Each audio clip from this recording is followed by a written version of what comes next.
it's not about these trophies. I could care less about these trophies on my mantle. It's the walking trophies that I care about. Young men become better fathers, better Americans, better leaders in their community and stuff because they came through our program, through my program.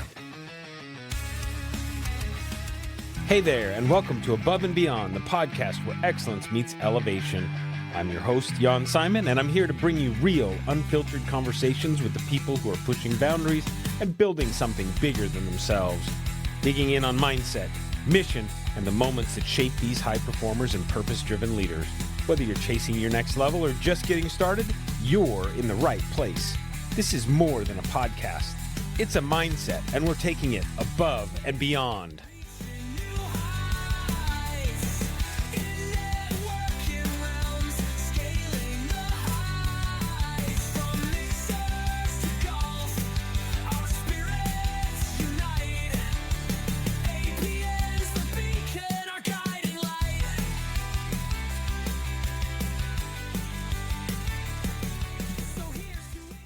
Today's guest is someone who knows exactly what it means to put in the work, stay focused, and turn every opportunity into progress. Growing up in a small desert town, he spent his early years balancing school, sports, and helping the deliveries for the family's milk and ice cream business, learning quickly that nothing worthwhile comes easy.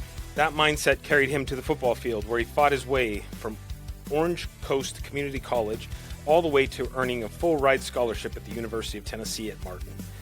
But his story doesn't stop there. After college, he went right back to his roots, rolling up his sleeves, working in the local school district, then jumping back into the family business, not in the corner office, but behind the wheel as a delivery driver. And while building his career, he poured nearly 2 decades into coaching high school football in his hometown, developing young leaders, teaching discipline, accountability, and perseverance. His leadership and impact in the community didn't go unnoticed. He was honored as Leader and Citizen of the Year in 2018. In 2001, he and his brothers launched what would become a powerhouse business, expanding from a single operation to multiple facilities, serving customers across California, Nevada, and Arizona. And if that wasn't enough, he also spent over 20 years helping run the family's tavern and casino, balancing entrepreneurship with community and family. In 2020, while most were playing it safe, he made a bold move, relocating to Arizona to expand the company once again. Today, he's continuing to build, lead, and elevate from his home in Chandler, Arizona, while being a proud father, grandfather, and mentor to many. This is what it looks like when discipline, determination, and commitment come together. Please welcome to the Above and Beyond podcast, Todd Mather. Thank you, man. First question, I just asked you this off the air. Mather or Mather? It's Mather. It is Mather. Correct. Any relationship to the Mathers that were very popular on Jerry Mathers? Yeah. No relation. No relation. They actually, that has an S on the end. Yeah. And some people confuse us since there's so many of us brothers. They call us Mathers. The Mathers. It's Mather. I do have an uncle, Jerry Mather. That there his you go. nickname, we call him Uncle Beaver. That's awesome. Yep. That's awesome. So growing up, let's start early. Grew up in a small town in California. Where in California? It's Ridgecrest, California. So some people know it as China Lake Naval Weapons Center. Oh, okay. It's the second largest naval base in the U.S. based on square footage. Okay. It's a 90% civilian. Okay. It's all computer scientists, engineers. They make and test bombs. Oh, wow. And missiles, yeah. Okay. The Sidewinder missile was actually developed there. at China Lake. Wow. Okay. Very cool. And you were there your entire life? Born and raised. Okay. My grandfather was a frogman. Okay. And he moved the family there from Nebraska in 1952 Wow. to start work on the base. And Okay. so my dad was born and raised there, and all my brothers and I. Wow. Wow. And how many brothers and sisters do you have? I have 4 brothers, 4 sisters. There's nine of us. Goodness. Wow. Busy parents. Busy. Yeah. Busy family, too, I'm sure. Yeah. So did you grow up on the base then or off the base? No, off the base. Okay. Yeah. So your dad wasn't military, just your grandfather? Just my grandfather. Okay. Okay. And then as a kid, when did, I mean, because sports is a pretty big part of your life. We know that. We'll Huge. get into that down. Yeah. But when did you start going down that path into sports? I mean, how big was the school? Give me a sense of like how Our big. high school was 1,400 students. Okay. We played high schools with over 3,000 students. Our closest game was an hour and a half away. Played all the sports, and my dad was a a sports guy. My dad played for the Yankees, in the minor leagues in the 60s. And we played football, basketball, baseball, whatever was going on with the city, whatever was going on in school, sports, we played them all. Okay. So where were you in the pecking order of the 9 siblings? I'm third from the bottom. Okay. So you were not quite the baby. No. Were you picked on relentlessly? Oh, yeah. Yeah. Yep. By the older brothers and sisters? Older brothers and sisters. Did you, I can remember, like, for me, my brother was involved in sports, right? And so he was in t-ball or baseball or whatever it was that he was in, and I was a couple of years younger, but it always seemed like they were short one person, so I ended up getting shoved into play. Yeah. Did you get that? A lot of times I played up, as early as went to St. Anne's Catholic School. So in 5th grade, I'd play on the 6th grade team. Okay. We would finish our 5th grade game, and I'd run over to the 6th grade side and play on their team. Nice. I was, my dad worked with us a lot and coached us, and we were always, since there was, all of us boys would be out front playing football in the street. We played wiffle ball, and we would actually slide with shorts on in the blacktop middle of the street. We were very, very competitive. Wow. And I kind of advanced early and, was one of the better type athletes just from constantly playing with older brothers. Yeah, makes sense. Yep. What sports early on were you getting into? I mean, was it baseball? Obviously, you played in the streets and stuff, but like organized. What were the first kind of sports you got into? Was baseball was first because of my dad's love, and basketball, and then obviously football from 8 years old when I was old enough to be put in. Junior high? Started football. Yeah, I was 8 years old. Oh, 8 years, okay. Youth football. I was thinking 8th grade is what popped in my head. And then, I gave up baseball going into high school. So I played all the way till my freshman year and really started advancing football and basketball. It was a really good. I actually thought I was going to go to college and play basketball, but really? Kind of realized, I was a 6-foot white guy and couldn't jump. I better be, really good. Great vertical if you're a 6-foot white guy. Yeah. So during baseball season, I would lift weights and try to be ready for the next football season. Put on a little size and that. Gotcha. Nice. Yeah, I played baseball until my sophomore, and then I started playing golf. My dad was a big proponent of, if you're not playing a sport, you're going to get a job. Oh, yeah. Well, I'm not getting a job. We played sports and had a job at my dad's facility. Oh, yeah. But, I did play baseball my senior year. Okay. The coach, all my buddies played baseball, and the coach just said, man, it's the end of your career. Yeah. Baseball's the last season to end high school. Yeah. Come on out, and I went out and had a blast. That's awesome. And I wish I would have played, the other years. A little more. I always loved baseball, and I gave it up. But what positions did you play? When I went back for my senior year, whoever was pitching, I played third, short, and second. Okay. So I was still middle infielder, and whoever was pitching, I played their spot. So I kind of played all the time, Nice. Didn't hit as well as I did in the younger years where I have a trophy for batting average champion. Oh, nice. I was really, really good at drag bunter. I was fast. Yeah. So my dad taught me to drag bunt, and I was usually always leadoff hitter in that. And then obviously my senior year, all those guys had played, and I was, batting 7th, 8th, or 9th. Yeah.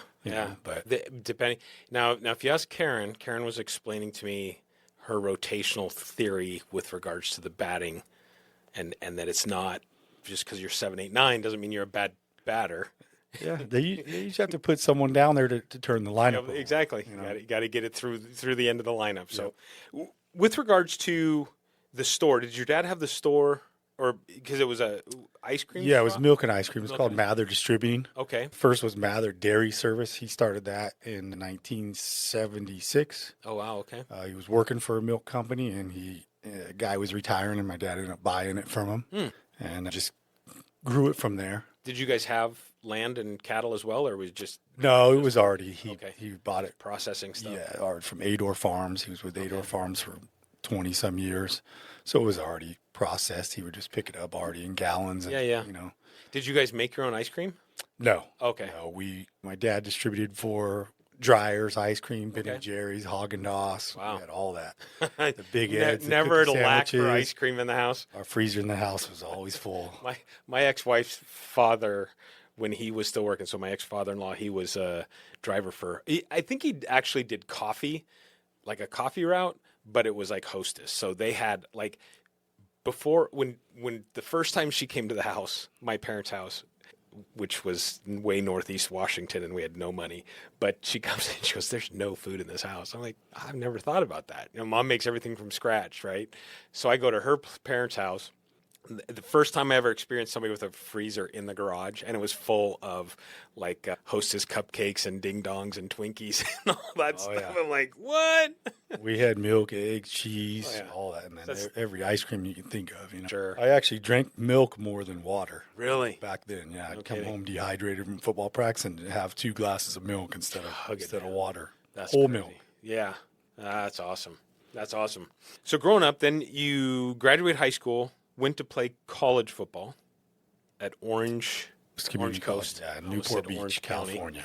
Orange down. Coast. Okay. And in that, I mean, was that what led you that direction rather than going to, a 4-year college? Coming from a smaller school, and when I graduated at 161 pounds, and not really a D1 caliber size or athlete. I was an option quarterback at that time, so arm strength wasn't great, and just needed to put on some size to.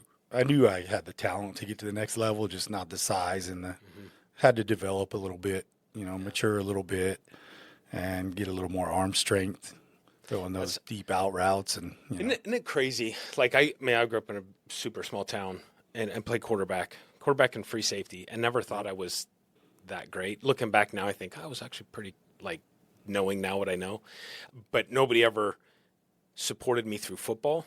I guess I was a wrestler, so I was similar to you. I played football, wrestled, and then I played baseball and golf. And wrestling was that was my sport. Like, I just loved it. I loved the being it was on me. Like, if I lost, it was my fault type of thing. Yep. But in football, I would say 163 pounds dripping wet. I say that to people all the time. Yeah, I was 160, and obviously being a wrestler, that. I ended up wrestling in college, so it's like you just know exactly. And I was 6'1", 163 pounds dripping wet. I remember thinking to myself, you know what, maybe I'll go walk on the football team. I was there to wrestle, but I thought maybe I'll go walk on. And I walked up to the locker room, and outside the locker room they had a list by position, and it basically listed size and weight they wanted you to be to try out for the team. And quarterback was like 6'2" to 6'5", 225, and I'm like, I will never be that big. And I couldn't play anything else. I was a slow white guy. Yeah. So I wrestled in elementary school and middle school. Oh, okay. And then in high school, it was the same season as basketball. Oh, yeah. And I chose basketball. My wrestling coach wasn't happy, but it was I loved it more. Enjoyed it, and my friends all played basketball and pumpkin pushers. Yep. And in high school, I played free safety also. Oh, okay. I was first team all conference at both QB and that. I was our punt returner and our kick returner. Nice. I was fast. Yeah, that's awesome. So yeah, I was at best.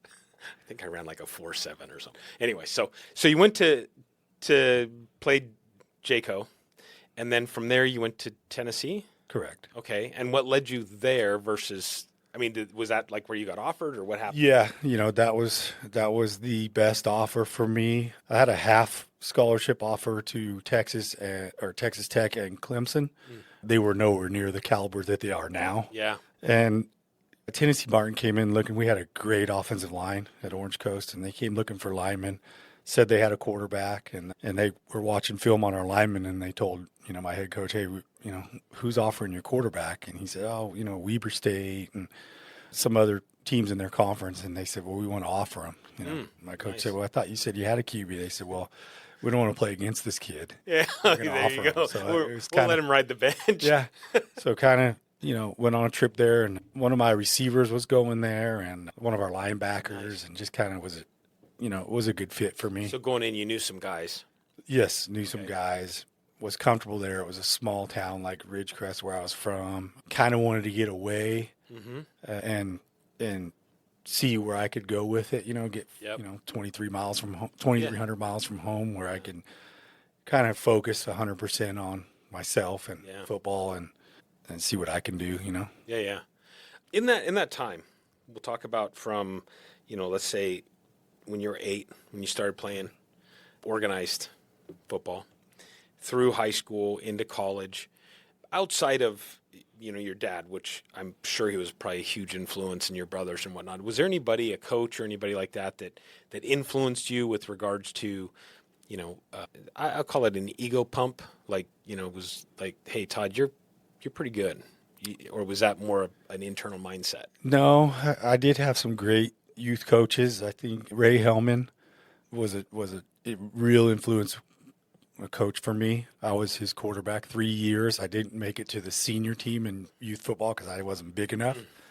Actually, on weigh-in day, I put rocks in my pocket. And my buddies told me, eat eggs in the morning, had that fried food sitting in there, and I stood up on the scale and didn't make it. And Coach Hellman was jumping up and down, excited that I was going to be his QB again, and I was devastated. I didn't get to move up with my buddies. Yeah. And then Daryl Edens, he coached with Ray Hellman, and probably the two most influential coaches that I had in youth football. And funny thing is, when I became the head coach at my alma mater, Daryl Edens coached for me. Oh, really? Yeah. So he's one of your assistants? Head coach was one of my assistants, yeah. No doubt. Great. That's awesome. Steele was a great rah-rah guy. He led our team prayer in the pregame, and just his prayer alone gets you pumped up. That's awesome. He's just a good players loved him. Even to this day, he's still high energy. Mm-hmm. Did you? So I'm assuming, and I probably shouldn't make the assumption, but you finished school, graduated from college. I did not. Oh, you did not? Yeah, okay. yeah. Well, so there you go. Yep, Made an ass out of myself there. Okay. So what happened? I ended up leaving a little bit into my senior season. Just had Was it a girl? No. Oh, okay. No. Just, just had some things going on, and new coach's nephew coming in, and just a bad vibe. It was a really bad situation that happened. Divided the team. Yeah. And it was just best that I step away. And I didn't leave on a great note. I went in to meet with the head coach, and we didn't like what he had to say. The offensive coordinator was Charlie Stubbs, who he was only there 1 year, and the very next year he won the national championship at Alabama with Steven Alexander as the running back. Yeah. Remember him? Oh yeah. Charlie Stubbs is a great offensive coordinator. He was sitting next to me in the meeting with the head coach and vouching for me, and kind of his hands were tied, and he was upset about it because the head coach's nephew had transferred over. We were 3 games in. I was a starter.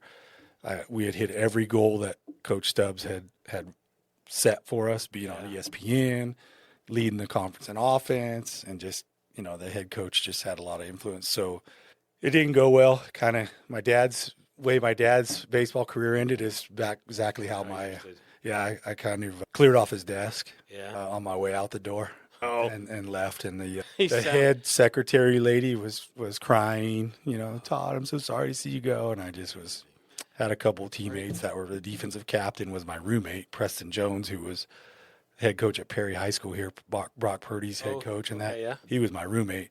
And him and a couple linebackers, they went over to vouch for me once I got back to the dorm and told him I'm leaving, I'm done. I just cleared off the head coach's desk, Oh my God. And they went over, and the D coordinator was waiting for him. He stopped him at the door and hey, this isn't our issue. And they went and spoke their mind, and team was divided. Had to have a big team meeting. Yeah, I mean, do you look back at that moment in your life? Obviously, things were outside of your control, but there were things that were in your control. Do you look back at that and think, what if? Yeah, I regret it. Yeah, to this day, I should have just stuck it out and, been ready and just, it was just the way it happened, and there was no answer, and that's kind of what I was asking the head coach was just give me an answer that I can keep working my butt off the way I am, and there was just no legit answer, and that frustrated me and kind of flipped a switch on me, but I do regret it. My dad was putting a lot of pressure on me, and there was just a lot. Do you typically? I mean, you seem very even keel to me, and I haven't spent a lot of time with you, so I don't know you intimately. You haven't golfed with me yet. I have not golfed with you yet.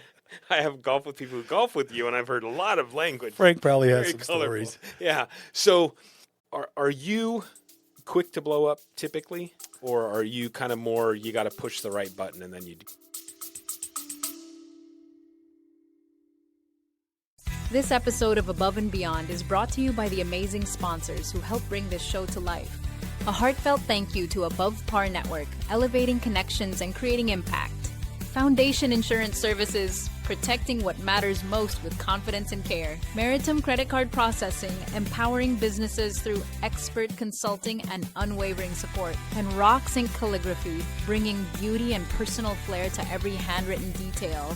We're proud to partner with these outstanding businesses who share our passion for excellence. For more about our sponsors and exclusive podcast content, visit abovebeyondpodcast.com. In the sports world, I'm very competitive. Okay. So, like you said in wrestling, it's on you, right? Golf, it's on me. I get frustrated with my putter, man. I tell you what, that putter, I'm on my fourth putter right now. So, I kind of feel like I've been playing. Like I said, I started. I think my sophomore year of high school, I started playing, and we're probably pretty close to the same age. I feel like I should be way better than I am at this point in my life. yeah, me too. Because you say I'm an athlete, Yeah. I should be able to figure this out. And my thing is, I say, the best professional golfers in the world, one will win a tournament this week and not make the cut the next. That's how hard this game Yeah. is. You take Michael Jordan, one of the best athletes in the world, right? Can't master this game. It's a tough game. But I feel like out in the world, it takes me a lot longer to blow up.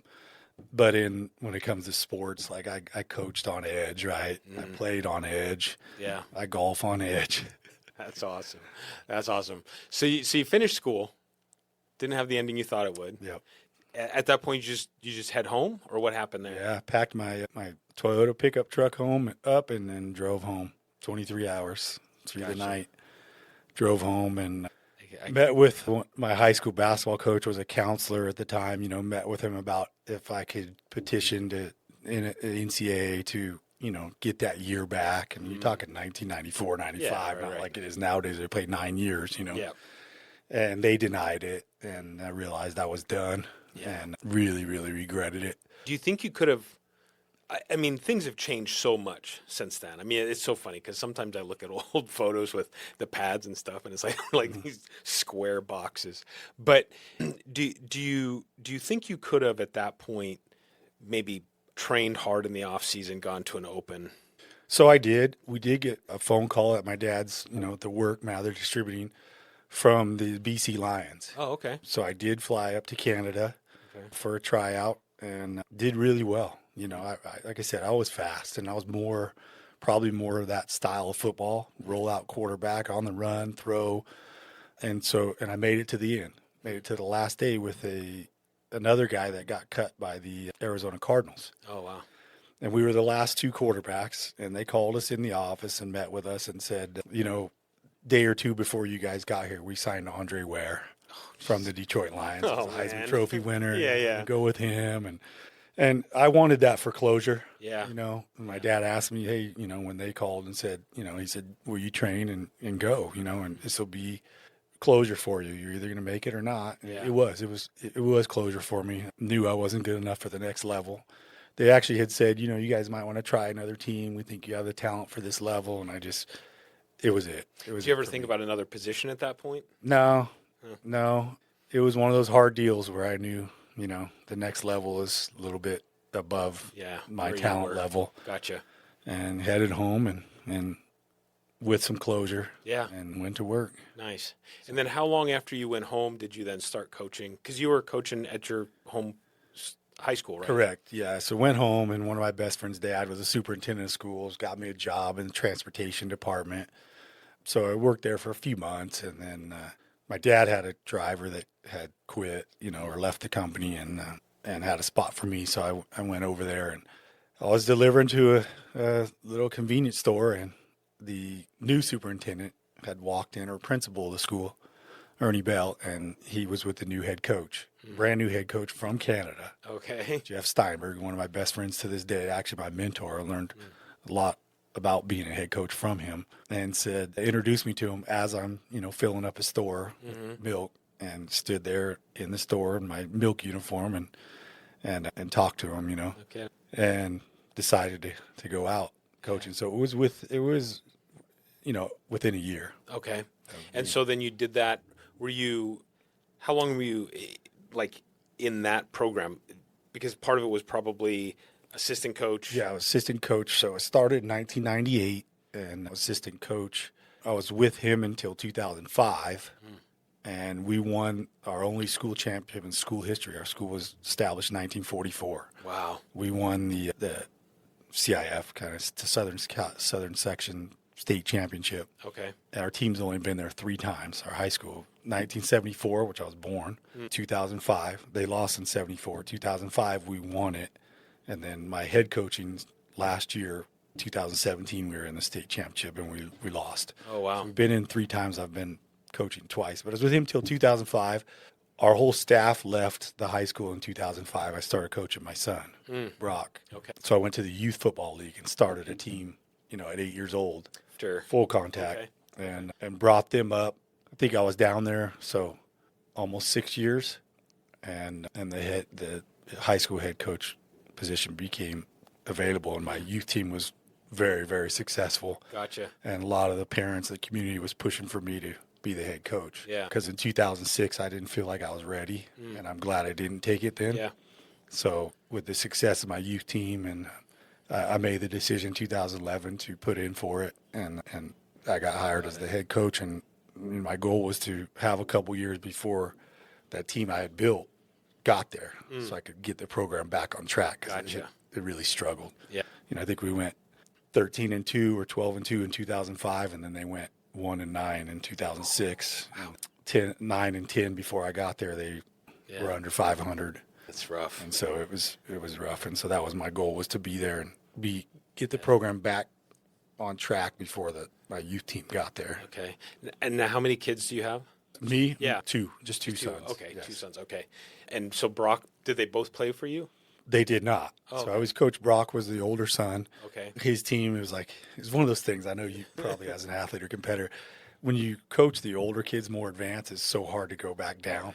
Yeah. So Caleb had a really good coach, J.D. Darley. He was the president of the youth league. Okay. So he had a great coach. I knew he was in good hands, but I always worked with him at home, and Yeah. Caleb was the quarterback. Oh. And Brock was always big, burly. Yeah. He played offensive line for me. And Oh, really? Linebacker. Oh, wow. I hated playing offensive line. And that's for another story. Maybe. Yeah. Thank me later in life. He was probably our best moment ever as father and son later in life. But, so I had coached Brock's team, and then I left him.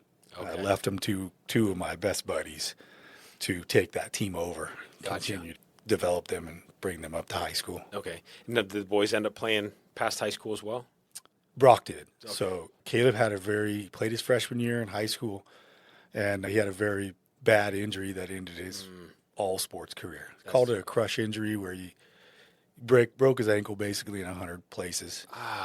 Just a day after church, freshman.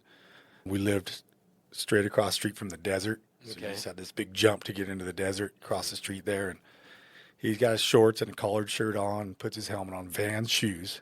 And he says, I'm going to, Take go off. down the driveway and hit that jump on a litlittle 50 motorcycle, way too small for him. And he started down, looked both ways, no cars, and took off. And Brock and a friend were sitting in the front, and I'm just about to open the kitchen door. And I hear Brock yell, and I look down and look out the window, and I see it perfect. There was another kid on a motorcycle coming about 60 miles an hour. Caleb jumped, and the kid hit him right in the side. No boots, Vans shoes. And Destroyed his Caleb ankle. did about 3 somersaults and was laying on his back, holding his leg up, and I could see his ankle just facing the wrong way, and sprinted across the street. Yeah.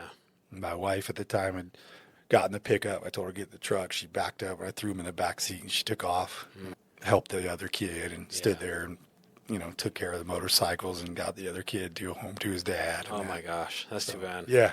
That's too bad. And never played another sport again because he had a cast up to his, all the way up to his groin for, like a year and a half. He was in and out of casts and all that. So Brutal. Yeah. That's brutal.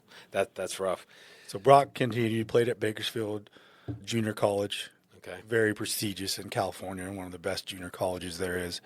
And he was first team All-American there, and then got a full ride to Sacramento State. Okay. So that's where he played with Scatteroo. Scat. They went, they were 13-0 his junior year, and went to the, playoffs and lost in the semifinals, and it was devastating. It was the team that was the year for them to win it all. Yeah. That'd be tough. But he had 2 great years. They won the, Big Sky 3 years in a row. So Brock's got championship ring. That's cool. Has great time. So. That's cool. That's awesome. Well, now he plays golf with his dad. Mm-hmm. So does he work for you guys too? Yes. Okay. Yeah, I'm trying to teach Brock to run the company and take a little weight off of me. And Yeah. Caleb works for the company. He's our refrigeration man. He went to refrigeration school, so he's in charge of all of our refrigeration guys. Mm-hmm. And you're in Arizona, California, and Nevada. Correct. Do you guys just manage Arizona then for the company, or do you guys manage all 3 states? Well, how does that work? So I'm one of the 3 owners. So Right. With my brother Troy, he's 3 years older than me, and then Tommy Jr., who's a year younger. Okay. So us 3 are the owners. So we basically manage everything. Okay. But I'm here running this. It's became our biggest department in the 5 years. You need a lot of ice here. I manage this full time. Okay. But obviously, we have owners meetings. We have we make the decisions company wide for all 3 states. For sure. Troy runs all the California division, and then Tommy runs the Havasu area, Parker, Prescott, Fort Mojave, Laughlin, and into Vegas. Okay. Okay. So So you had the dairy and ice cream. How did you get from there into, I mean, obviously, I feel like you had 1 foot in coaching and 1 foot kind of in the family business all the way along. And then there's a couple other businesses in there sprinkled in as well. Yeah. How do you make the transition from what you were doing to the ice stuff, and what happened there? So a couple of things. When I was first we got into the ice. My dad was with the company, Ador Farms Milk, for 20-some years. They had a falling out. My dad switched to Foster Farms Milk. The chickens. Yeah. And Ador Farms got mad because they lost all that volume. The Navy base, the commissary, everything. Oh, wow. Walmart, the school district, those are huge accounts. So they came and met with the ice company in our town and said, do you want to get in the milk business? And, here's the amount of volume that he had, and we want to take it back. And it was the biggest mistake that guy ever made, was deciding to try to sell milk. My dad was known for customer service, and the ice company wasn't. Okay. Our town was always out of ice, boxes out of, so they were always asking my dad, these stores, man, you ever thought about getting in the ice business, And so, we did kind of at the start with my dad. Okay. And we kind of, were running that part, and just, things weren't going well with my mom and dad. And we wrote them a letter. We couldn't have a conversation because we'd always argue. So we wrote them a letter that we were splitting from them, and we were just going to take the ice. So the picture just came in my head as the Tuttles. Remember the Tuttles? Yes. South Coast Yeah, Choppers? like that. Is that what it was? You guys screaming and yelling? But we didn't compete with them. Okay. He kept the milk and ice cream, and we got 1 truck and we took off, and we had a guy at the local bank that put his kind of balls on the line for us, and we went in and put Troy's house up for collateral for that loan to get us started and get us a couple trucks, and man, it just took off. The sky's the limit from there. Yeah. It exploded. It So took a long time. We went through a lot of growing pains. Yeah. How does, and now my mind's going to go down really dumb avenues. This is how my ADHD mind works. Ice. I mean, do you have like a big warehouse that just spits out ice into bags and you? So how does that we work? don't make it. Oh. We just distribute it. Oh, so okay. there's no reason to compete with the largest ice companies in the U.S., which is Ready Ice and Arctic Glacier. Okay. So in California, we distribute for Arctic Glacier and Ready. Okay. So we're the only company in the United States that's with the 2 largest companies. We know all the stuff about both of them. Gotcha. So we went and it's a long story, but we were with Ready Ice, was our first company. They left California, so left us without ice. We went and met with Wonder why they left California. Mountain Water Ice, and which became Arctic Glacier eventually. Okay. And he agreed to sell us ice. He was our mentor from that day on. Okay. He made us leave Bakersfield because we were kicking their butt. When we were with Ready Ice, we were kicking his butt. So he told us, you're leaving, but you're going to go to Lancaster, Palmdale, which we made more in Lancaster, Palmdale in 6 months than we made in a year in Bakersfield. So it was a great decision. And he helped us find property, build a facility. That's awesome. We used him as our mentor, and different things we wanted to buy, he would tell us yes or no. We'd call him for his input. Yeah. So he really helped us. But, early on in the coaching, I would leave for my route at 3 a.m. so I could be at the school by 1:30 in the afternoon when the football kids would come in for weightlifting. Okay. And then since I was an off-campus head coach, I had no coaches that were on campus. I think maybe one or two guys. All my coaches worked on the Navy base, so they wouldn't get off till 4:30 p.m. So we started practice at 5:30 p.m. Oh, wow. Yeah. And so by the time every kid leaves, I had to be the head coach that locks up and make sure every kid's gotten home. I would get home at 9 p.m. Get back up and do it again. Yep. My wife would have dinner ready for me. And, me, I was addicted. So I'd watch practice on my iPad, fall asleep out there. And that's where I learned to sleep 4 hours a night. I've slept 4 hours a night my whole life. Yeah. That's incredible. I did that for about, I think, 7 or 8 years. Really? It took a toll, Just brutal. I actually got divorced because of it. Sorry. Workaholic. So Yeah. Well, unfortunately, I feel that pain. I make space and then I fill that space with something else. So, pretty good about doing that. So you start the ice company. You're in California initially, and then you expand to Nevada from there. I mean, how did that transition? I mean, you just guys start rolling. So our first transition to Nevada and Arizona was same thing. It was Arctic Glacier now took the Circle K contract from Ready Ice in Arizona. So there's 1,040 Circle Ks in the Phoenix market. Yeah.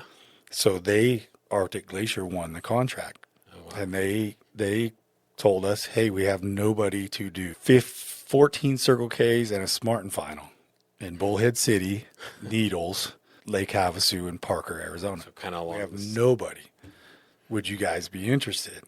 Again, we met, us brothers, and talked to our mentor and talked to my dad. So still a huge influence on us. And we decided we drove over there to Lake Havasu there, and we found a facility in Needles, a Coke distributor. We walked in and asked if he had a freezer and be interested in leasing it. He said, absolutely. I've been looking for somebody. Oh, nice. And we moved to Arizona for 16 accounts. Wow. And it's a long story, but where we came from there, I can, explain. It's huge. Boom. Yeah. So we built that area up. We knew once we come in an area, we kind of saturate it. So Troy, Tommy, and I, we would get in a car, and us three we'd stop at every account. We'd take this city and then the next city, and we'd stop at every count, us three. And a lot of people say we love the family business. We love the owners. We got your cell number. We can get a hold of you. We're tired of the corporate Ready Ice and Arctic Glacier. We're tired of that. We feel more personal here. And we just started, next thing we know, we had over 1,000 accounts. So that's impressive. We, then Arctic Glacier loses the contract after 2 years or maybe 3 years back to Ready Ice. And so they tell us we're leaving Arizona, and we're stuck again with nothing. So we're truck ice for the first year or two from Barstow, California, to Needles, put it in our facility, and then distribute it. And we just made a decision. We're not leaving. We made, too much business, got too many accounts. So we didn't leave. And then we set a goal that let's kick Ready Ice's butt so bad that they call us. And that's what happened. Ready Ice, we pounded them, and we took about 50% of the business. We had 50%, they had 50%, and they called us, and we met them at Harrah's Ballroom, where they didn't want their employees to see, and we didn't want ours, and they said, hey, let's make a deal. We'll give you everything, the other 50% you don't have, as long as you get all the ice from us. Quit bringing Arctic Glacier from California. So after 2-3 more meetings, we flew to Dallas to their headquarters. We made a deal with Ready.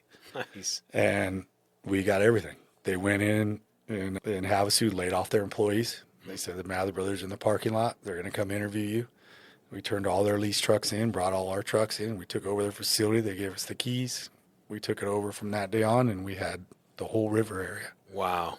And then we had to go back to California and meet with Arctic Glacier. Arctic Glacier and tell them, hey, we just got in bed with Ready Ice. All this ice that we're bringing per year from California, you just lost all that volume. Yeah. And they weren't happy. Not happy at all. Yeah. So that meeting, rough. Some cool things came out of it. They said, well, we're going to have to meet with our investors, and there's going to be some punishment. We're probably going to take some, Albertsons, Stater Brothers from you. And my brother Troy stood up and said, you're not taking nothing from us. They said, well, we feel like, we're married to you here and you have a mistress in Arizona. And my brother said, well, we feel like we were married to you in Arizona, picked up and moved to California. And they said, that makes a lot of sense. Touche. So we had a 2-week period there, and then they came back and said, no, business as usual. Yeah. If we were in your shoes, we would have made the same decision. And so that we came back with, we're always going to do what's best for Mather Brothers. Yeah. They said, well, we're worried about, and everything about the number 1 and 2 company in the U.S. We said, we don't care about that. We just want to do a good job for both of you and just keep doing what we're doing at Mines. Yeah. So that's what we've done. That's awesome. And how long have you guys been in the ice business then? Since 2001, I believe. Maybe a little earlier. My brother will probably correct me on that. I think maybe in 1998 we started. Okay. Around that time. But 01 and then 03 we incorporated. And in there, I stumble over my words. In there you owned a tavern? Correct. And a casino? Casino inside the tavern. Casino inside the tavern. Yeah. How did that come about? Same thing. My father's dream was always to own a tavern. And if you go to our hometown, they say we opened a bar because we got kicked out of every bar in town. Needed somewhere to go. So Can't get kicked out of our own bar. Yeah. So, my dad had opened it and then, kind of just wore out on it. My brother Tommy put in his name and then, he got in some trouble and ended up, we put it in my name. So then I ended up becoming the owner. In trouble. Yeah. So, no, so 2020 when I was moving here, it was during COVID and, they'd shut down all bars and everything. And we were serving to-go food from there only because the place closed. And then once I decided that I was the one moving here to expand, my name was on it. Yeah. License was in my name and everything. And I just said, we've gotten so big on this side and there's so much liability on that other side. It's not worth losing for sure this side of it because of something stupid that has, you're dealing with drunks every day and there's just so much liability. It was good when we were younger. Mm-hmm. We all had families now and had grown and we weren't going to be there to run it. And if you're not going to be there, stuff's going to be going out the back door, Employees start drinking. Correct. Profits. So we sat down and agreed it was time to shut it down. Rewinding back a little bit, just thought popped into my head. When you were playing ball in college, was there anybody and what I really want to ask is, tell me a funny story, but I don't know how to ask you. Like anything in there where like it was like, there's always like the guy stories which we can't go into, right? But were there things that happened in there that really kind of solidified the family atmosphere of either the JCO or when you went on to the bigger 4-year? You said the defensive guys. Yeah. Going to go in and probably do some pound Tennessee down. Martin was great. You go across the country and you don't know anybody. I knew a couple of the players that went from my JUCO, but just meeting, and being in the South. And my dad had played at Johnson City, Tennessee, a baseball minor league program or whatever. But that was those guys are some of my best friends to this day. That was just being in a dorm. Yeah. And back then there was football only dorm, which is totally illegal now. So our dorm was 4 stories of football players only. Oh, God. The coaches would come through with sirens and wake you up at 5:30 in the morning to be in the gym by 6. Porky's, what's the old movies? I say Porky's or Porky's Revenge or there's Revenge of the Nerds. I don't know. There's one. It's like they got a dorm that's like that. Like So we had some great times. There was of course it was dry county. No liquor. And, oh, no kidding. So we'd have keg parties in our in the lobby area of 4th floor, 3rd floor.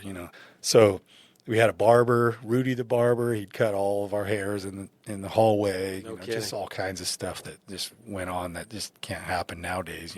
But big family atmosphere. Everybody stuck together. A lot of us went on our spring breaks together, summers together. They'd come to Ridgecrest, my small town. I'd bring them there for Thanksgiving, or we'd go to Arizona, come here with Preston during part of the summer. And I'd always drive through and pick up Preston, and we'd drive the whole way. Wow. One would sleep, one would drive, and just There's a lot of stories, some that can't be told, and some that, I'm sure. some that, When did you? I mean, you'd mentioned that you're divorced now, and Brock is what 25 now. 5. Okay, so talk me through that. When did you meet your ex? And I mean, if you care to share, I mean. Yeah, so I met her freshman in college. Okay, so in college you met her. Okay, I was a freshman in college. I met her. We got married when I was 24. I had Brock a year later, and then we, got divorced. I was there's too many other things were priority. Yep. Besides her, and yeah, same thing, kind of young love. She's 2 years older. Kind of grew apart. I was huge into sports with the boys, and wasn't like sports mom, the coach's wife type thing until way later in life, right towards the end. And then we split up. It was actually bad timing. It was Brock's sophomore year, middle of the football season, playing our rival. that's rough. I moved out the morning of our game against our rival on the road. Great. Yeah. Is that, wow. And it was just, it was a conversation that night. It was the second time she'd said, I think maybe you should just move out. It's time to. With it being the second time, I just did. The kids went to school. She went to work, and I just took my clothes and left. And we went, and we ended up. We never lost our rival the whole time I was the head coach. And we were down 10 in the fourth quarter, and we won 41-yard field goal with no time left. Wow. And it was just kind of a relief for me, Yeah. You remember that post-game speech and everything, and her standing behind me with tears and me addressing the kids and trying not to let them know the struggle I was having in my personal life and what Brock was dealing with, playing linebacker out there in offensive line, going through, seeing his parents go through that. And It's so rough, as obviously a leader of a community, a leader of that team, you got all those guys looking up to you, having to take power couple type, like people thought we were, well, yeah, and that's the thing is, you're a young couple, I mean, probably both good looking, leading the community, seemingly successful, seemingly great life, that whole thing, and have that fall apart is earth shattering, and as an athlete and competitor, we find ways to compete, right? Golf, like you were, a wrestler, right? College wrestler. So how do you keep competing? It's go golf against people, right? Go coach against people. That's what I took those challenges. I wanted to go against that D coordinator. I got something for you, whatever defense you get in, I'm ready. Yeah. And then just feeling like you failed at life, right? I got all these kids look up to me, and, coaches getting divorced, right? Yeah. You failed at something, and you fail at anything. Yeah. Let alone meet with your kids about it. And It's a hard word to swallow. yeah.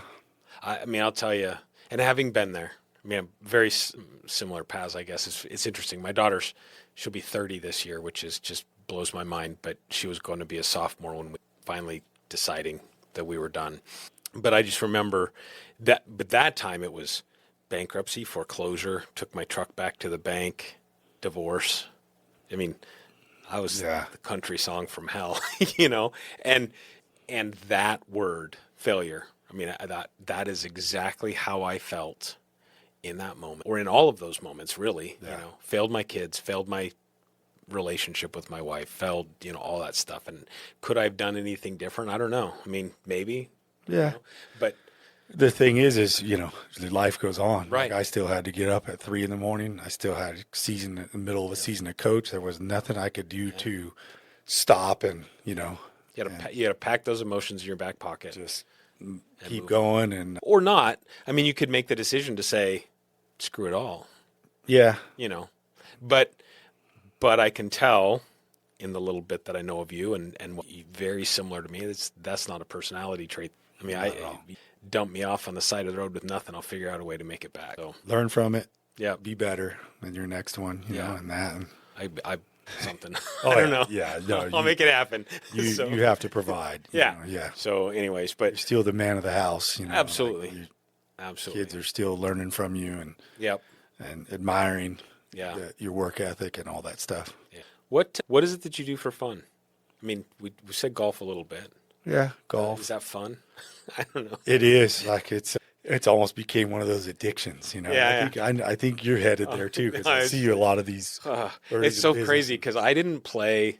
I played a lot, and I got to the point where I was playing 3 times a week, and I was doing okay. And then I put the clubs down and stopped playing, and then I joined APN. I remember who it was. Somebody told me, "Don't ever say no to Frank." Yeah. I'm like, okay. Yeah. And then he started asking, "You want to go play golf?" I'm like, yep. So I'm kind of the opposite. I didn't play. You know, Oh. buddies that played in high school and on the high school team and that. And I played once or twice a year I worked my whole life. Yeah. I worked. I missed the lake.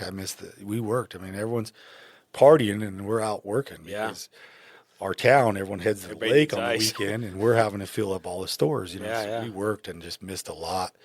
And so I would golf once or twice a year. And then we started, you know, we started a fantasy football league thing in 1998. And then one of our best buddies passed away from cancer at 38 years old. And we started this golf tournament every year and raised so many funds that we don't even have that tournament no more, because the scholarship fund that we give to our local high school kid every year will outlive us now. Oh, wow. So that's then we awesome. started golfing. Us 12 guys go on a trip every year, third week of August. Very cool. And we do our fantasy football draft then. Whoever wins picks where we go the next year. Nice. So we do 3 days of golf. We do our draft during that time, and we just catch up. We get to hear about each other's families. That is awesome. And then in the last couple of years since I moved here, I said, you know, once a year is not enough. Let's do a spring one and come to Arizona and, you know, open up my house, and we do here. So we've done that the last, I think, 3 years. That's awesome. But that's when I really started playing. And in the last few years, the way we've built this up, it's you know, you would think, because you see me at a lot of these golf things, it's only been the last 2 years where I've been able to actually play Quite the athlete then. play golf. Yeah. But I went and bought a cheap simulator off of Facebook Marketplace, and I practiced in my garage. And I'm like, if I'm going to do it, You got to get better. show up with Frank and them, I want to compete. You know, so be good enough to at least throw barbs every now and then. there you go. Yeah. Anything else? What else do you do for fun? I mean, You know, I don't know. I'm a backyard guy. I just like to hang out in the backyard and work back there. It's a funny question, because when I get asked that, I'm like, I know I have a lot of fun, but I just what do don't- I do? Yeah, what do I do? It's like when people ask me, "What'd you do this weekend?" I'm like, Yeah, usually it's woodworking. If I'm doing something, I'm out in the garage woodworking. I'm always working around the house, tinkering with something, trying to add something in the backyard, or just, you know, make something better, or whatever. Yeah, You know, they want to go to escape rooms, or just, I'm always game to, you that's know, awesome. whatever. You have a grandbaby now, right? I do. How old? She's going to be 4 tomorrow. Oh my gosh. Well, happy 4 birthday. tomorrow. How's that? It's amazing. Yeah. You know, I tell my buddies and anybody, even you, the people that ask, I say, you think you love your kids and you can't love anything more than your kids Yeah. till you have a grandpa. And I tell my boys that. I love you more than anything in the sort, but she's more important than you now. My daughter's due in late August, early September time. It'll be my first. I'm telling you, it's excited. a different kind of love. Yeah. It is something special. Excited. So- I'm really excited. I love kids, but this is going to be, you know, everybody says that. Being a grandparent there's something. It's something I think about it. I try to put my finger on it. It's just, you know, something that you created, and the way you look at your kids with that glow, and to see that, you know, see them Yeah. in another human. It's a different kind of love. I'm wondering if there's like something, you know, like I always look at old people and I think at some point I'm going to get to the point where I'm just going to say whatever I think and I don't care what people think about me. You know, it's like it's old people get there and they're like just cranky and old. I wonder if like there's this thing like, because we've been through it with the kids, right? And you've had an opportunity to watch the cycle. As a young parent, I can remember times just being overwhelmed or frustrated, or, you know, just so much going on, so many things. And I imagine as a grandparent, it's more like I've slowed down. That's what it I is. can see like the good. I don't know if that makes sense, but I'm excited. You know, I've sent my dad those memes before, you know, like here's your dad with you and here's him with your kid. You know? Yeah. And to see my dad with Mike, with our kids, you know, with the relationship that him and Brock and him and Caleb have is crazy. The way my dad was with Brock in sports, patient, still firm and pushing, but the way he was with me, you know, it's crazy. Yeah. The way he raised me.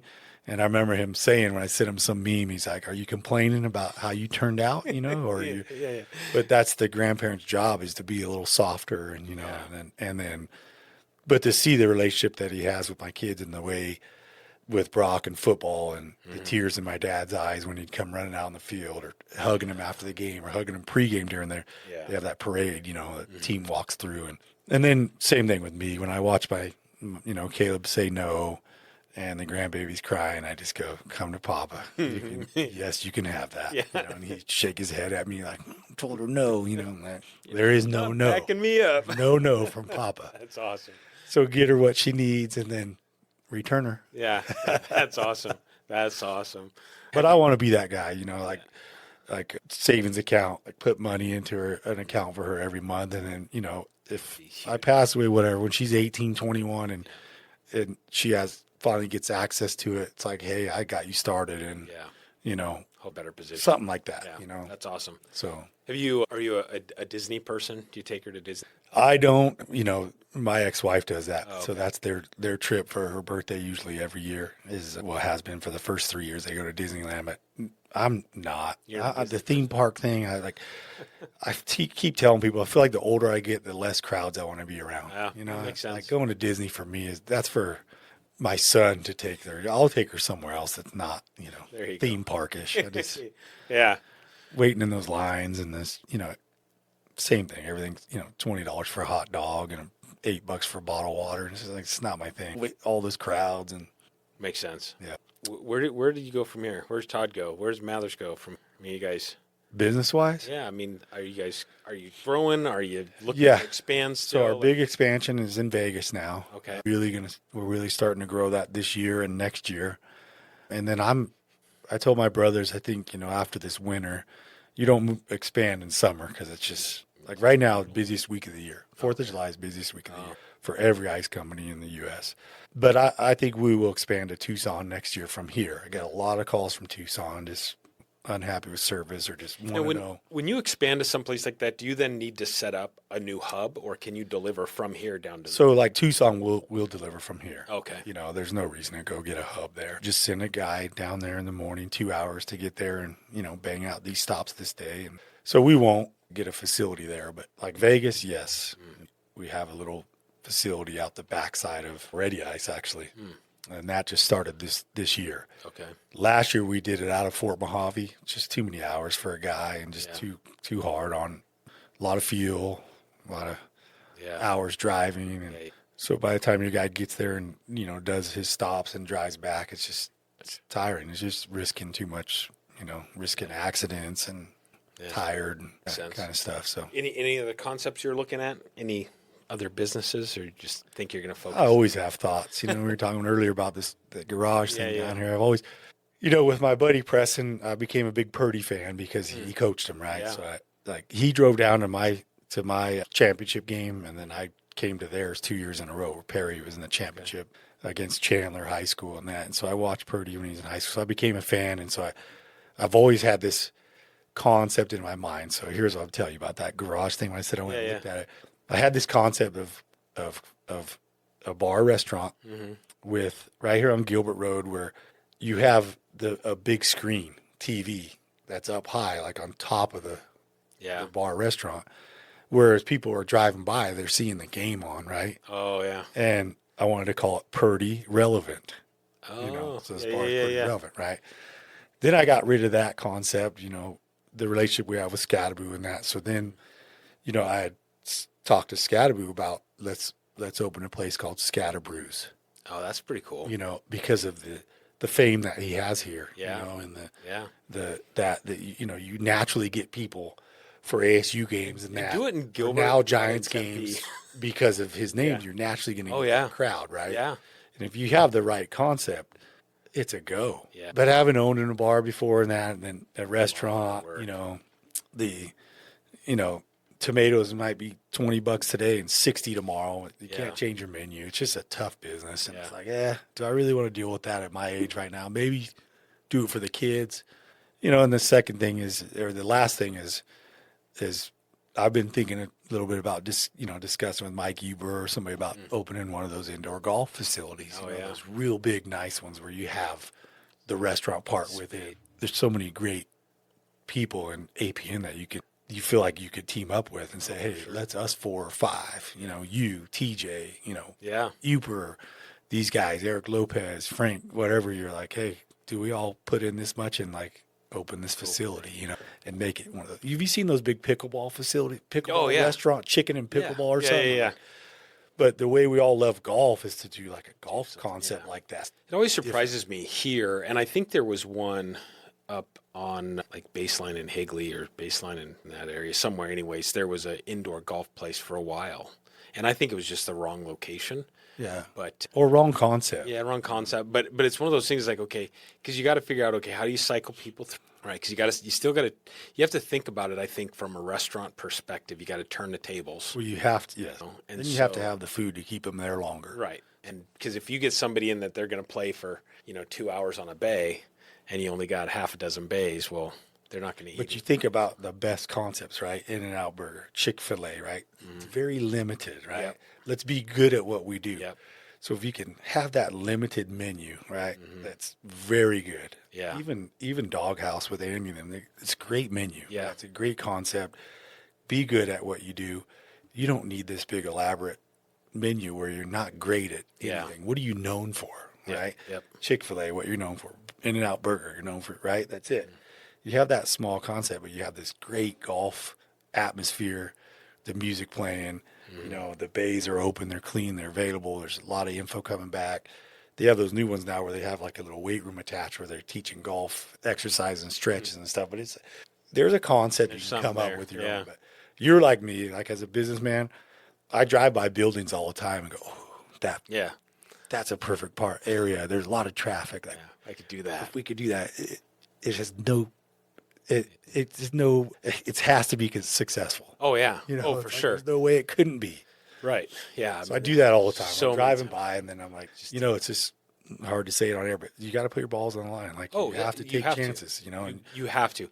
Well, listening to your podcast and these people, everybody's taking a chance. Right. We put my brother's house up, like it's, and when you do that, you're not going to fail. Like we're going to work to make sure you don't lose your house, right? We're going to work to make sure you don't lose your investment type. And you see these people at APN, they all have those type of stories, right? Yeah. And it's like, I got to decide if you want to put your balls on the line at this age and get into something new. Well, and I say that about the agency. I mean, I've been 6 years into it, and I think, God, if I'd done this 20 years ago, I've been in insurance for 30 years. I think, God, if I'd done this 20 years ago, where would I be today? And the energy I had back then versus where I'm at today, where I'm like, I love what I do, but is it, but it's funny because I think about that all the time, driving around and going, God, this is a perfect spot for this, whatever. So, and I'm always thinking about my boys, like they can run it, they can go, that's true. That, and I just continue with this. Obviously they're going to, be the successors of our ice business and water business there, but, maybe get them involved in something else like that where they're young and have that energy and can take it to the next level and put that kind of energy into it. Just young eyes or something, I don't know. Give them an opportunity, open up. So, well, hey, it's been fun. I got 3 questions for you. All right, we're gonna jump into this. Before we started, you 3 numbers, and my favorite number we're gonna ask you last. All right, I'm interested to see how that one goes. So, first question. Oh, wait. Okay, first question. What is your secret weapon as a leader? Oh, that's a good question. I would just say maybe a couple things, but details. I'm very detailed. In my coaching, I just knew, we had 38 kids and we were playing against 120. And I'd always say, our 11's better than their 11 on every single play. Yeah. Because we had to teach a 6-inch step. If you step a foot and not 6 inches, you're out of position. And these guys are so much faster than us, so much more physical. We were always out physical, or not out physical. We were outsized, out athletics, SISM speed. So very detailed. I'm very, very detailed. I have a little bit of an issue delegating because I just feel like I can do it better because I just put that much more focus on it. Let's see. Ask me that again. I'm trying to remember exactly what. What's your secret weapon as a leader? So I would say details. I would say I am very detailed. Even teaching my kids, there's like the golf swing or whatever. So patient, maybe, when it comes to that type of stuff. And mostly just, I always want these guys to be great leaders, more a good person than, you don't have to be great at the sport or the job. Mm-hmm. You just have to be a good peer person. It's not hard work. I'm always talking to Scattaboo about just be a good person. Yeah. It's not that hard. That's the easiest thing to do. Yeah. Is be a good person. So I don't know. I'd say maybe details. I mean, I may not answer that right, but you just brought up Scattaboo. I'm going to go back to him for a second. Did you meet him through Brock at school? Yes. Okay. Yep. I wasn't sure if you coached him prior to that. No. Okay. It was, I went to every game. Yeah. So 14 games that season or whatever. So I'm one of the few dads on the road. So, they have family time at the hotel every night. And so I'd go and Brock would bring him down. We'd sit at a table and just, chat and just be close. And then when he went to ASU, I said, well, I moved there. Yeah. So come over for home cooked meals. Oh, yeah. It's 15 miles from you. And so he'd come over, and without Brock living here, Brock was still at school himself and just developed that relationship. And when Brock moved here, the guy's at the house 7 days a week. So he's yeah. I was just curious. Sleeps on the beanbag at night, stays the night. That's awesome. Grabs whatever he needs out of the fridge, That's awesome. So it just became that's cool. that way. But that's cool. Well, and I can kind of tell, like a proud dad moment, kind of surrogate. I just want to be the see my work ethic, me be a leader, look up to, things, just keep a level head. Yeah. I always tell Scott, you're America's running back, be that way. The New York media can ruin you in 3 seconds. Oh, yeah. Don't get into all that. I'm the best back in the league and all this stuff. Stay clean. Yeah. There's so many bad decisions you can make. And he is, with the way he doesn't drink and doesn't do all that. He already has a good start. Yeah, that's awesome. Go to football, go home. All right, next question. What's the most impactful book or quote that shaped your path? I'm not a huge book reader. I did read Tony Dungy's books because I liked his style, how calm he is and just detailed and all that stuff. Man, I wrote down a lot of quotes. I wouldn't say that I have one quote. The one quote I love that everybody, a lot of people do is, where you walk through the shadows of a doubt, but so I don't think I really have one, at least that I can't come to mind. But that's when I was coaching, I used to write quotes down and love those quotes. And I would use one per week on my team. That would be the theme. So I have numerous. I can't pick just one right now off the top of my head. Sorry, I didn't answer that way, but no apologies. No, that's good. Okay, here's the $1 million question.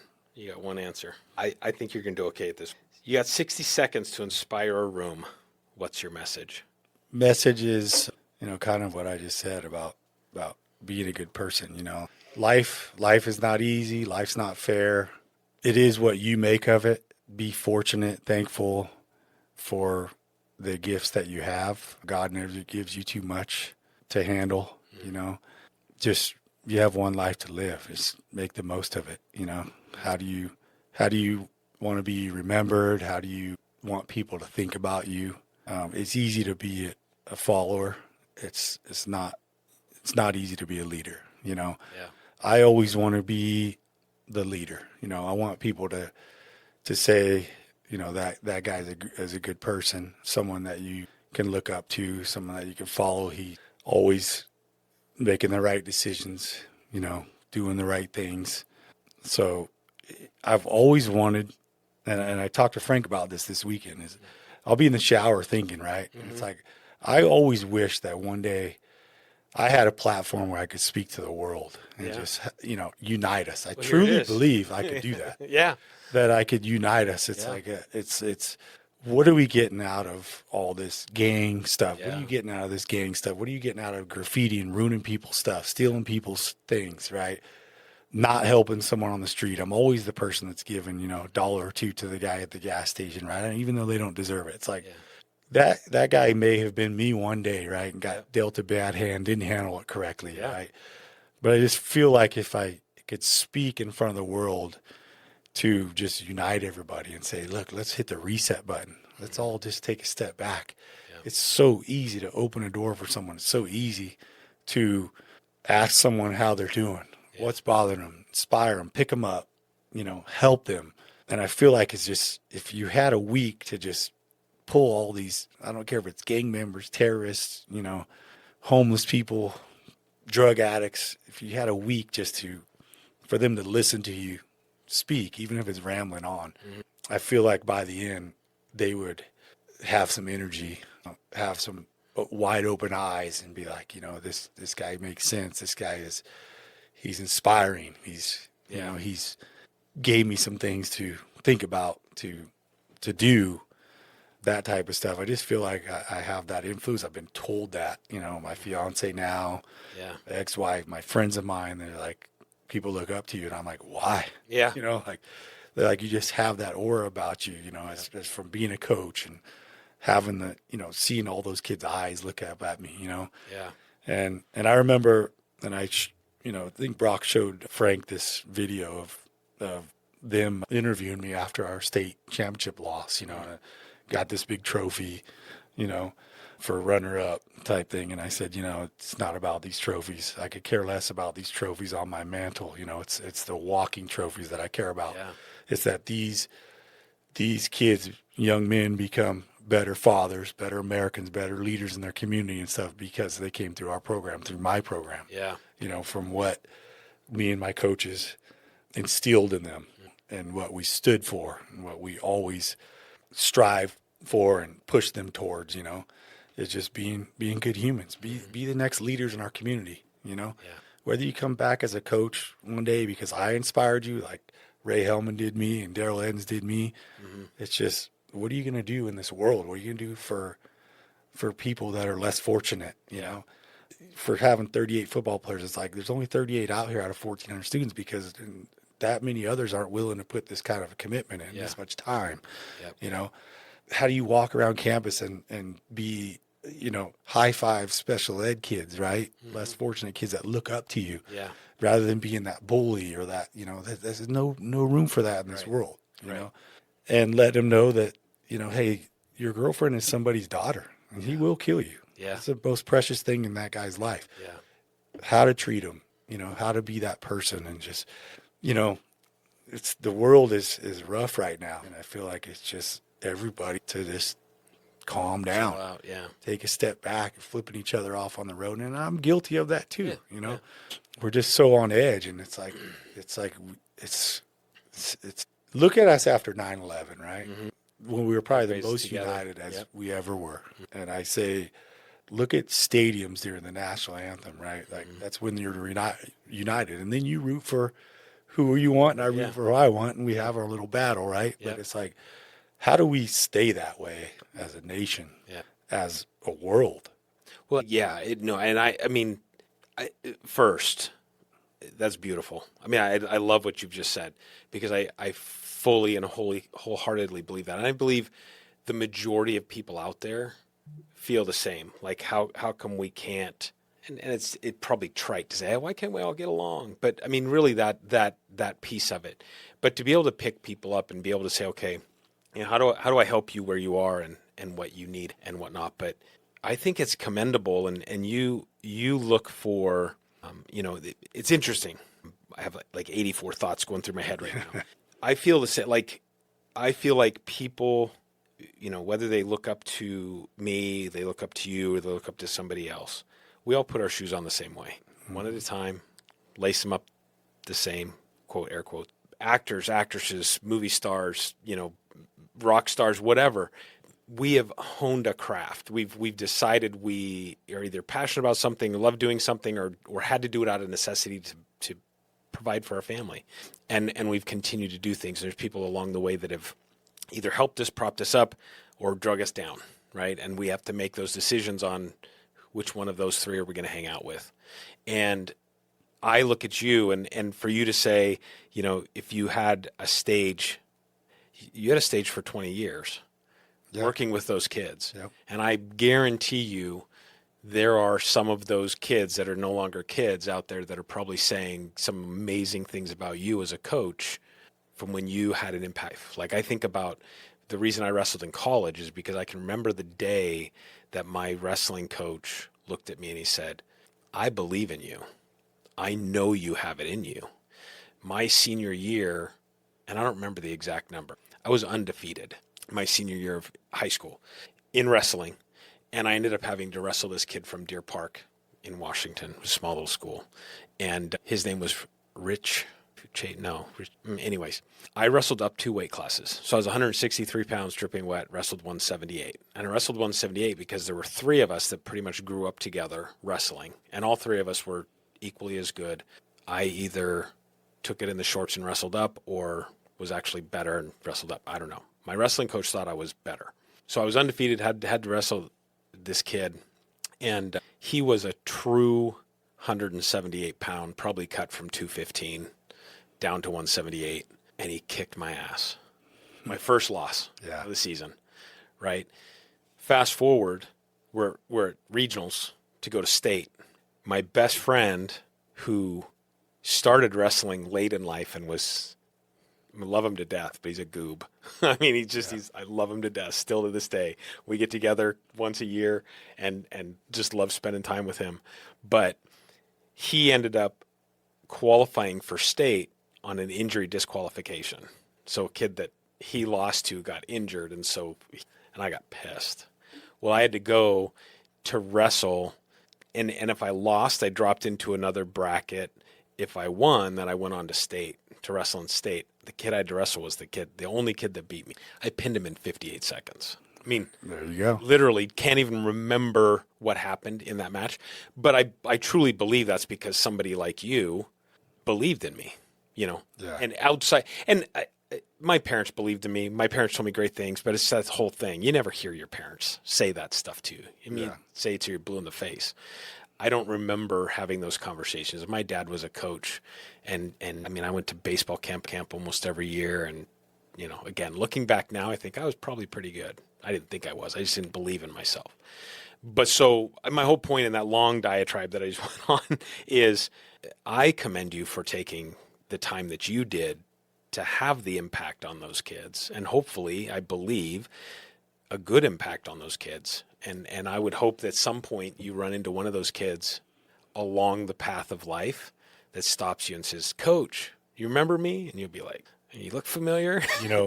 And I do, and I have. Yeah. And my ex-wife, my kids, my fiance now, Christina, they all say you were put on this earth to be a coach. Yeah. Like to be, be the guy in Scat's life, right? That you can come to for calmness, for like direction, for advice. But it's what you said is we all put our pants on the same way, right? Mm-hmm. And I said that because you're the president of the United States, or you got this job title, it doesn't make you any better than me, Yeah. And I don't act any better because we've been successful financially, right? Yeah. Is my boys will tell you this when we golf. They always say that the most different people are attracted to me. Right. If we're in a store, the mentally ill person or will come up to me all the time, see it. all the time. Yeah. And I think that I just put off that I'm approachable. Yeah. And I do. Somebody told me something years and years ago, and they said, I'm going to go real quick. I don't want to try. No, you're good. So I would meet with the special ed teacher every year, and I said, I need four kids that are not too severe that could come be part of the football program as managers. So we'd give them the same coaching polo hat. Nice. And I would tell the players, these are coaches. You treat them any different than a coach, I'll kick you off the team 100%. Yeah. They traveled with us. And I said, when you see them on campus, when they're with their buddies, they think they're cool as heck because they got the polo on their hat. Oh, yeah. And they're like, "Hey, Brock Mather, that's a stud football player." And they're like, "Hey, Brock, you better go over and say hi to all of them." Yeah. Right? And be that person. And I remember sitting in a restaurant once with the lady who basically ran our company, kind of the general manager at the time, and sitting in a restaurant, and she's looking around the restaurant once and just kind of daydreaming. My brother Troy said, what are you doing? And she said, "I'm just looking around this restaurant, and if I asked everyone in here to pick out the financially most successful guys in here right now, you three would be the last three they'd pick because you guys have never changed. Yeah. You're the same person today as you were back when it was a struggle, right? We've never changed. That's awesome. Money hasn't changed us. Success hasn't changed us. Nothing has changed us. And it's like, why? Yeah. I am who I am. This hasn't made me famous or more important than any person in this world. Yeah. And so someone told me, I'm kind of skipping back and forth because my mind's doing yours. But Yeah. someone told me a long time ago that there's blue roses in this world, right? And you don't see them. You hardly ever see them. Well, those special needs kids and these autistic kids, those are the blue roses. Blue roses. You know? Huh. And I've always, from the day someone told me that when I was younger to this day, is I feel like that's why those people are attracted to me. You know, I took my kids to Nebraska, Brock and them this year for a big game because it was like, he's done playing, and that's what we love to do together. We're going to pick 3 major college games per year. That's what I'm going to spend with my boys. Yeah, yeah. And we go into this little college bar type thing, and a guy in a wheelchair comes up, and he's special needs, and he just sees there's an open spot at our table, and I just kind of nod at him, and he sat with us for 3 hours. No kidding. You know, and they take a picture and they text, our Yeah. family group, and they're like, Dad found another one, and the guy's, fist That's bumping me awesome. and that's just me. And I awesome. had the best time. Yeah. And So cool. they kind of think it's weird, but they see it too. They love it that I put off that aura. That's awesome. I'm approachable, and I'm no better than any person in this world. And I don't hold guys with titles. They're a normal person like me and you that became a senator. Like if you meet them, I'm going to have a normal conversation and talk the exact way I talk to them because I'm the same way. Like, I mean, it's in a t-shirt and jeans. I'm comfortable. I mean, and for years I've worked for companies where you had to wear the tie and the shirt and the jacket and I'll dress up when the occasion, whatever. And if I'm going to meet a client, but I just feel like anymore, this is who I am. Yeah. If you don't like it, don't do business with me. I don't care. I think the older we get, we kind of get. Yeah. That. It's like I'm just, no, I'm not. I hope I don't look sloppy, but I'm not going to go sloppy. I'm not going to go like ripped jeans and, that sort of thing. But at the same time, I feel like, I mean, I don't know. We just got to be real, and we got to stop. The other side of the story of what you were saying, I think, is, we've got to stop being so offended by every little thing that, that it's like, okay, look, you may disagree with me. And that's fine. Yeah. We should still be able to sit down and have a conversation. And if we disagree, we disagree. If we leave the table still disagreeing and one of us is hot under the collar, okay. But we should be able to introspect or retroflect or however you want to say that on whatever that is to be able to say, okay, maybe Todd's got a point. Maybe I've never thought of it that way. And, maybe I should think of it. It's... we've lost track. It's not about us anymore. To get it back to, it's got to be about us, the people. Yeah. And that's not. And you're right. You have to be one way or the other. That's where we're at right now. And you're extreme one way or the other. Yeah. If you my like brothers this, are then you guilty must of be it. that. I'm guilty of it. It's like, hey, he's on that side, and Yeah. I've been guilty of that too. But it's like, there's a happy medium. It's just like you said. Like, I don't care what you do with that. Right. That's not none of my business. You do you. You do you. You tell me about it, and I go, okay, yeah, but don't push it on me, and I don't push it on you, and I don't, Yep. all that kind of, and that's where we've gotten. Everything offends people. Things that offend me, they offend me. I hold it in. I'm like, I don't really care for that, but go ahead and talk about it and all. But it's like, now if it's offensive, we can't do it. Yeah. And it's like, I'm gonna hate you because I remember telling my brothers the day I used to care what everybody thought about me, especially in our town, small town. Like everyone did love me. Everyone. And becoming a head coach, when you realize how many coaches are in the stands, right? They don't agree with your play call. That's when my life changed. It really did. And I remember speaking to my brothers about this. Was like, that's when I realized, you know what? You don't agree with me. Yeah. That's fine. You can disagree. That was a bad play call. We yell at the TVs, right? Oh yeah. We think we're better coach than Shanahan and whoever, right? I am a Seahawks fan through and through my entire life, and I still cannot believe that Pete Carroll called a pass play Yeah. on the 1 yard line. If you watch when the you got documentary, Marshawn he Lynch. didn't call it. It wasn't him. Well, yeah, there's a documentary that shows how it happened, but you know what I mean. Yeah. We've discussed. I think we got our point across. Yeah. It's a tough world, and I worry about the grandbaby. What's the world going to be like there, and just hoping that I can teach her right and how to be a good person, and stay in your lane and just work hard, do what you can to make this world better. Right. Yep. Listen to people and understand people's problems, and just try to be a listening board, and give some advice if you can, and just most of all just be that person that people look up to. Realize that the one thing I want people to say is that he was a good person. You know, Yeah. he meant well, and he always cared about everybody else, not just himself. I feel like sometimes I'm guilty about caring about other people more. Yeah. Huh. So, Yeah. like Frank said, when we got an Airbnb, Yeah. I gave him the biggest room, him and Seneca. When Christine and I were in the small smallest room? room. He's like, that'll never happen again. I go, no, that's what I do. Yeah. I remember because I had the most money Yeah. 20 years ago and being at a house with all my friends that, you know, at the time weren't as successful. And, you know, my ex-wife asking, well, where are we going to sleep? I said, on the floor. Well, you just gave away every room and there's no rooms left. I said, yeah, we're sleeping. What do you mean? I said, look, man, they don't get the chance to do this all that often. You know, let them have it. And that's just me. Let them enjoy I'll it. always be that. That's way, awesome. You know?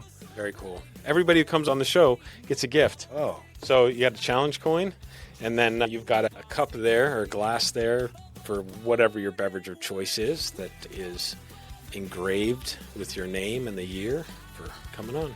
all right. Appreciate that. Awesome. My new ball marker There you go. for There you go. missing putts. Well, hey, Todd, I really appreciate it. I appreciate having the chance to get to know you a little bit better. Thank you for coming on and Appreciate sharing you having me. a little bit about your story, and hopefully it resonates with some people, and I appreciate it. All right. Thank you. Awesome. Enjoyed it. This is Todd Mather, and I went above and beyond. Where stories we share beyond the fairways, friendships grow in APN's embrace, opportunities flow.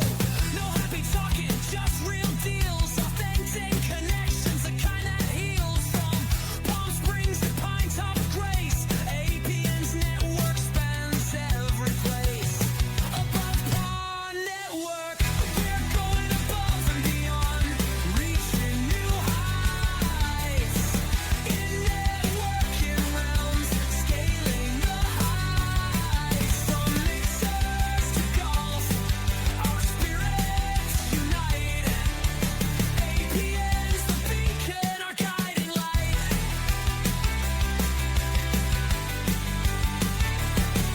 So here's to APN, where dreams align. In every connection, a chance to shine. Above and beyond, we'll always strive. In APN's network, we truly thrive.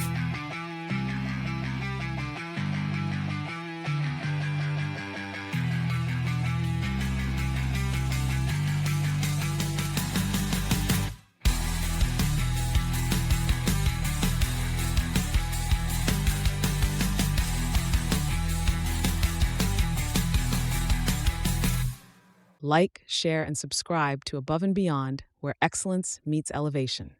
Elevate your mindset, one episode at a time.